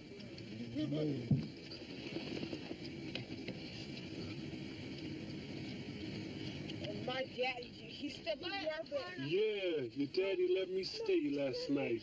You slept in her bed? No. Mine? No. A big white bed? I don't know whose bed. I don't know. Not been in a room with the big long dolls? I slept on the floor. Get off the bike! Hannah, you're ruining it. I want this kind of bike. Daddy, Daddy. Hannah, this is 1979, November the 12th. It's about 8 p.m. Me and Veronica's going out to have dinner. Now? Yeah. No. Why you don't want us to go have dinner? I want you to eat here. You want me to eat here? I'm going to eat with Mommy. I don't want you to. You don't want me to? Why? I don't want you to. How old are you? How old are you? Say I'm 3 years old. What? 3 years old like that. Well, I'm gonna take Mama to have some dinner. I want some. Well, you won't cook it? I don't think that I would say that my father was very strict. He had very strong beliefs and values and whatnot, but he wasn't really too strict. I actually remember when I was young, growing up, knowing that I wasn't allowed to ask my father for something, like if it was ice cream after hours or, you know, Daddy's the yes man. He was like the yes man. Everything was a yes. Okay. I want to, Daddy. I'll let you go tonight. I Okay. want to, Daddy. Okay, you can go tonight. Don't stop saying it. Okay. Even from that early age, I realized that his yes wasn't enough. So I say to him, are you going to ask Mommy? I need to hear her tell me that too. So I run into the room, I ask my mother for permission, and when she says yes, then I know I can go. Daddy take you. I just can't help it. I want you to ask Mommy too. Yeah, I'll let you go. I would not say there is a difference between my father publicly and privately because he's always very charismatic, always looking to entertain, make you smile, make you laugh. It's not something he really turned on. But at the same time, he would turn it up a notch, I think, for the crowd. But he is always Muhammad Ali, even at home, you know? He was always joking. I'd come home from school, and he'd be sitting behind his office desk, and sometimes he'd have a little wire arrow going through his head, just with a little bit of red blood, pretending that he was dead. And we come home and find him, and we're so used to him, we just say, "Oh, Daddy," and jump in his lap anyway, and just didn't even acknowledge it, you know? When I meet Joe Frazier, this will be like a good amateur fighting a real professional. This will be like a kid out of the Olympics meeting the fastest heavyweight champion that ever lived. This will be no contest. What do you say, Joe? What do you say to that? I say that's a bunch of noise, that's all. This is the day, man. You understand? I just want you not fighting Glory, you not fighting Oscar Bonavena, you not fighting Sonny Liston, you fighting Joe Frazier. Everybody knows this. You be out there. They had a big rival back in the 70s, early 70s. It was a pretty heavy thing, you know. It was rough. It was rough. Well, I think that Ali is probably clowning, but there is no question in my mind that Joe Frazier is not clowning. They threw off their respective earpieces, microphones. Joe Frazier's watch came off. There was a wrestling bout on the floor, and we're really very sorry this happened. And there's no question about it. Joe Frazier is leaving the studio now, and he is deeply upset at Ali calling him ignorant. I'm sorry, Joe. Getting sick and tired of all this mess. Joe Frazier, the heavyweight champion of the world, clumsy, ugly, flat-footed Joe Frazier. I'll show you what a real champion is. Said that he was Uncle Tom, said he was ugly, said he was a gorilla, you know, and then Pop just said, well, I'm going to do what you say I do. You say I'm a gorilla, I'm going to be a gorilla on you. As a man, Pop was he was like a little puppy dog, man. He was a calm, gentle, kind. He was the kind of person that everybody would want to be their best friend, you know. Mom didn't say too much.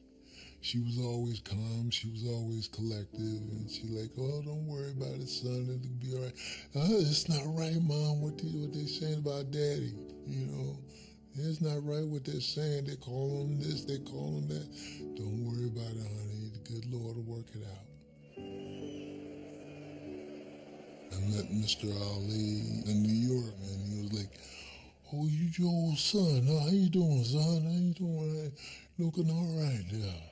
But, you know, Pop on the other side, he was like, I'm coming to get you. The heavyweight champion of the world, Joe Frazier. He was like a fireball, and because of the things that Mr. Ali was saying to him. It really, you know, got down into his heart because here was a guy that helped another brother, to help him when everybody was against him because of not going to the war, you know what I mean?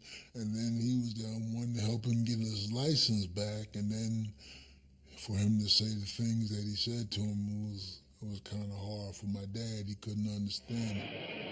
Hundreds of millions are seeing this bout around the world. A packed house at Madison Square Garden. I believe in that first fight that my dad, he wanted to get him. He wanted to get him.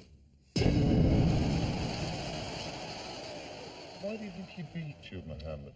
Well, the reason that he got the decision, if you looked at my face and his face after the fight, both eyes were closed, his nose was blood, his lips was cut, his head was swollen, and he spent 1 month in the hospital. Did you all hear? Yeah, surely. He spent 30 days of intensive care. No phone calls, no visitors, and that's a terrible beating when you have to stay rest for 30 days. But he got the decision, but I'm not complaining. Next time I'll get him.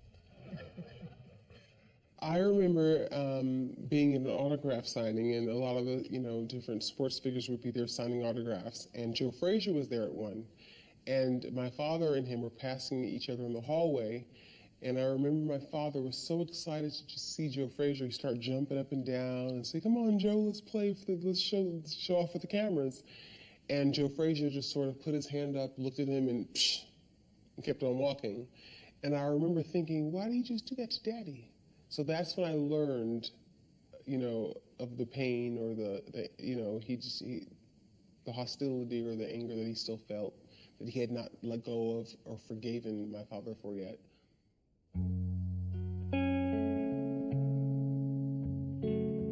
My father was told, actually, about Joe Frazier and everything that he went through, and he read about how his children would come home from school crying, and my father just put his head down silently and started to cry himself. It really it hurt him to know that. Worry walks beside me every day. And I think also part of him admired Joe Frazier. He was a great athlete. At the time in which Joe Frazier came into the picture, there's a lot of probably different emotions my father was dealing with and taking the stands that he took. And then Joe Frazier sort of, in his mind, became representative of what he would say, was going on in the world and what was being done wrong to blacks at that time. So when he got that position, the new champion, and my father never actually lost the title in the ring, unfortunately for Joe Frazier, he just sort of became this fixture, that just represented all that. Oh, he definitely had respect for my father. We know that. I know that, and I really realized it.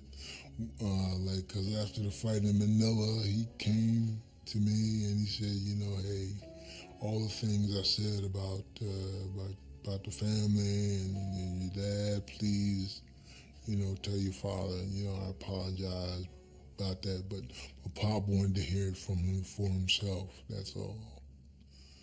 In the end, before my father passed away, he and Ali came together in love and in unity and oneness of the spirit, and man, I was so happy to see that. They hugged, embraced, and it was something cool, that I thought was fantastic.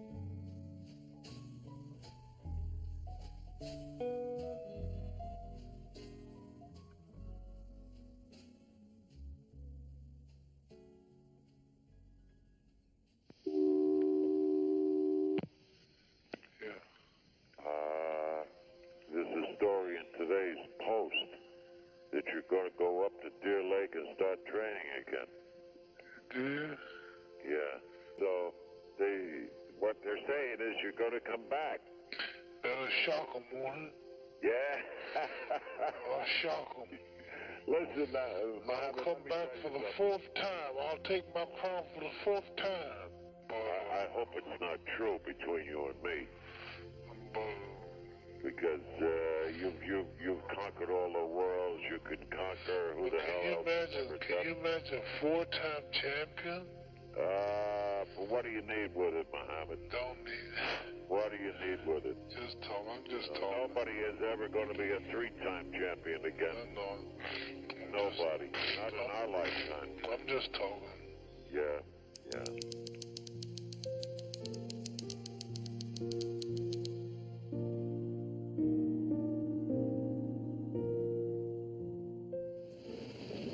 Many people want to know, why am I doing this?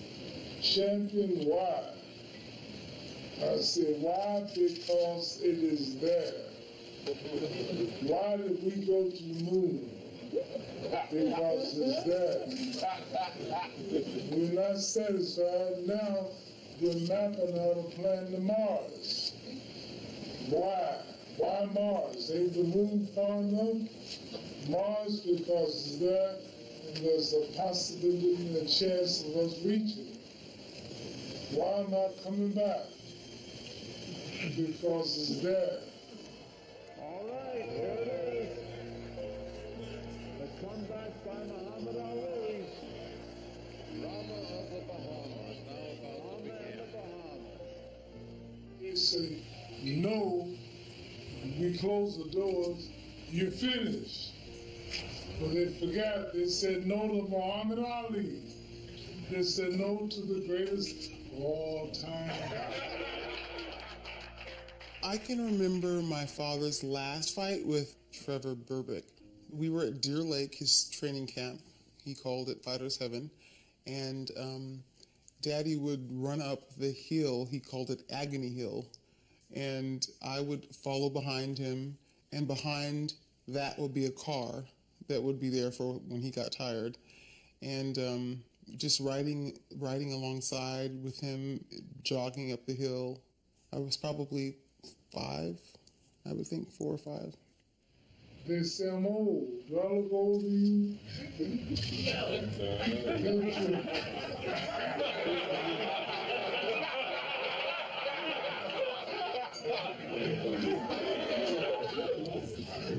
I know I'm pretty.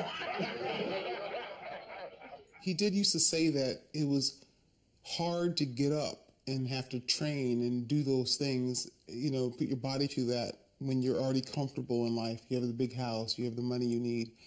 But when you're trying to make it and you have this hunger and this need to prove to yourself and to the world how great and wonderful you are, it's a lot easier. So at that time in his life, he was, 38 years old. He already had Parkinson's, although it was undiagnosed. People saw, you could hear it in his voice, the slurred speech and the discoordination in his movement. But no one really knew what it was, so. There it is. It's all over. What a fight. Tremendous fight. A tremendous fight. Ali in much better condition than they thought he would be. Everybody here feels, Don, that Ali really won the fight. Berbick is walking around. He's been holding his hands up in the air as though he did win the fight. However, there is a look of gloom in his eyes as though he may have figured that he did lose it by a decision. My father is one of those people that would have spent the rest of his life trying to make a comeback. He actually joked about it probably up till age, I would say 65. Wouldn't it be something to shock the world? Well, shake up the world. Come back, take that title back. Judge J. Edson votes 99-94. Unanimous decision for Trevor Berbick. Well, there you have it. Trevor Berbick is the unanimous decision. He's always defied impossible odds, doing the seemingly impossible, and proving to the world and to himself that he can accomplish it. And I think that's part of what my father needed, and it's part of what made him who he is. Had he not done it, he wouldn't be the 3-time heavyweight champion of the world. So he couldn't say goodbye to boxing. So obviously, ultimately boxing had to say goodbye for him. Boxing will always continue without me. The Concorde, I understand, is not too economical, and they're talking about grounding it. Well, if they do, jet planes will still fly, but you just won't have a Concorde. So I was the Concorde of boxing, and the other fighters are jets. I was at a higher altitude than the rest, moving faster than the rest, but you just have to get used to riding on jets again. You can't ride car cars anymore.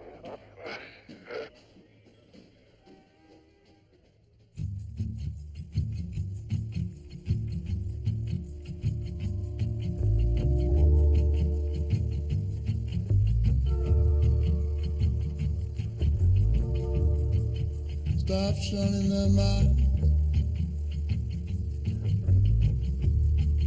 Stop shunning the mind.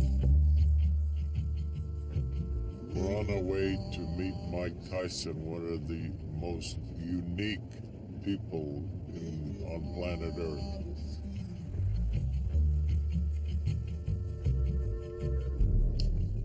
One time, Muhammad Ali and I were in New York City, and we got a call about a reform school. No celebrities or athletes ever visit those kids, and they're good kids. And we went out to this reform school. And then 3 months later, I got a call from Casamata, and he said, "Gene, lightning struck twice." He said, "I got a young kid here who's going to be the heavyweight champ of the world someday. He knows you." I said, "He knows me." "How does he know me, cuz?" I saw Muhammad Ali. I was in a reformatory in the Bronx, New York, named Sparfit. And Muhammad Ali came one day out of the blue, and someone said, "We have a surprise." We saw the movie The Greatest, and then after that, Muhammad Ali came in. And that was just a really interesting moment in my life. I said, "Wow, that's awesome. How could I be like that?" Got involved with boxing, and I met Cus, and Cus was very acquainted with Mr. Ali, and he would talk to him on the phone. He'd call him up, and he'd talk to him. Or him and Gina would be talking, and Gina put Ali on the phone. And sometimes I'd go on the phone and listen to them talk, sneak on the other phone, put it down, listen, see what they're talking about. And it was my environment. Everything was fighting and war and the concept of war and fighting and war. It's just the whole thing. Who would have won if you fought this man in your prime?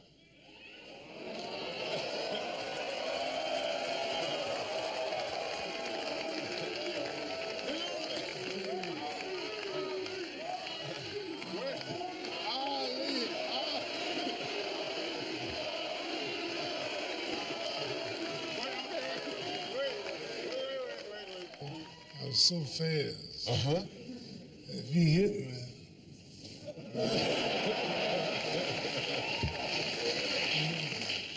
best if he catch me. Yeah. What would you say, Mike? I by no means, I'm vain. I know I'm great, but can I tell you something? In this situation, every head must bow, every tongue must confess. This is the greatest war.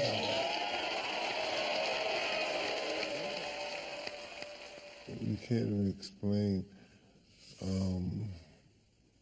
what Muhammad Ali is. There's no word really to explain as far as achievements are concerned, and emotional and psychological achievements, and inspirations that had came from Muhammad Ali. You just can't measure that in the word great. It has to be another word created. My father has a lot of sides, and some sides are focused on and some sides aren't. And you hear about the fights. You hear about, he's a good person to people, but you don't hear about family that much and what that meant to him.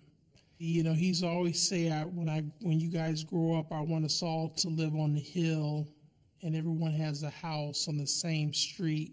I admire him because I have half sisters and he had children out of wedlock. and he would make sure we all converged in LA to be with him and get to know each other. He wasn't a perfect person, but I admired how he was with his kids and what he wanted for us.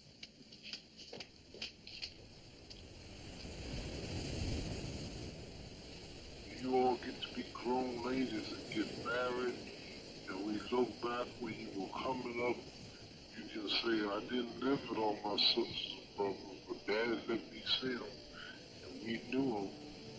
Daddy let us play together.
Back in the days when Muhammad and I was young kids, he would say, Rudy, I can see the stars.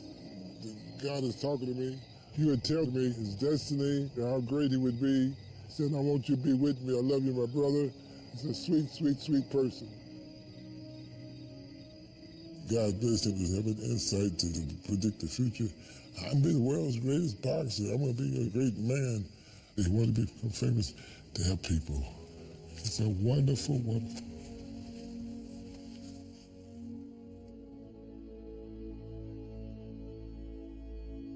I can remember feeling very proud of my father and just an overwhelming sense of pride. I guess it's a euphoric feeling, you know, when I was from an early age, just anywhere we'd go together, because not just him getting attention, but the way that people would react to him, and sometimes they'd be in tears. And I know my mother hadn't seen my dad maybe, I would say, 3 or 4 years after the marriage. You know, he would come around, and 3 years might have gone by where she hadn't seen him. And when he came to the house, we lived in the Venice Canals at the time, and she was remarried, and she looked at him and she hugged him, and then she started to cry and she left the room. And my father looked at me and he says, why is she crying? So I had to go to the room and ask her, and she said, well, I looked into his eyes and I saw God. So, you know, and I said, oh, I know what you mean, you know? He has this twinkle in his eye, and he has this spirit within him that's so profound that people sometimes are moved to just silence when they see him. Just makes you more, I think, cognizant of just the spiritual side of fame and celebrity, not just famous for being famous, but makes you want to know why he was famous, why people love him, the stands that he took, the controversy, everything that he went through. It's all part of his story of getting to where he is now, you know, the ups and the downs. It all makes him who he is.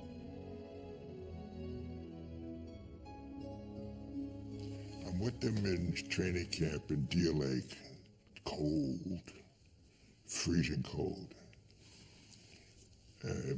You know, 10 degrees outside and maybe 20 degrees below zero wind chill. And he said, hey, George, let's go for a walk. I said, what, are you crazy? Hey, George, let's go for a walk. I said, what are you crazy? Hey, George, let's go for a walk. I figure he's got something he got to tell me. And we go out in the snow and walking in the snow. We walk about 30, 40 feet. Then said, hey, George, I figure here it comes. You know, I got the fastest left hand in the history of boxing. And I said, yeah, for fastest left hand for heavyweight. No. Every weight class. I said, no, whoa. Willie Pep, lightweight, middleweight, Sugar Ray Robinson, no. You got the fastest left hand in the history of boxing. Heavyweight. He said, every weight class. You want to see it? I said, yeah. You want to see it again?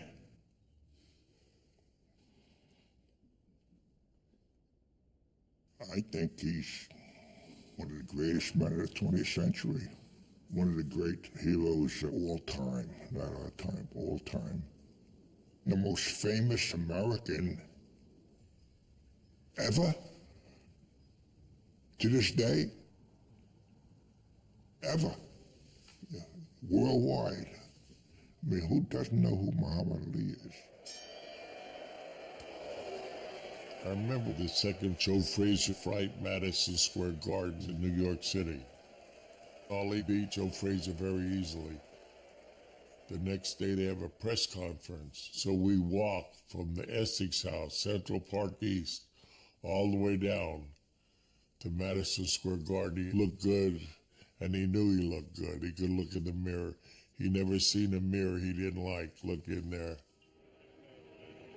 By the time we got to Madison Square Garden, there must have been 1,000 people behind us. As I looked around, I realized Muhammad Ali was no mere fighter. He was more than just a fighter. He was king of the world. Just another ordinary day, sitting here in the same old way. Died inside, I can't bear to stay.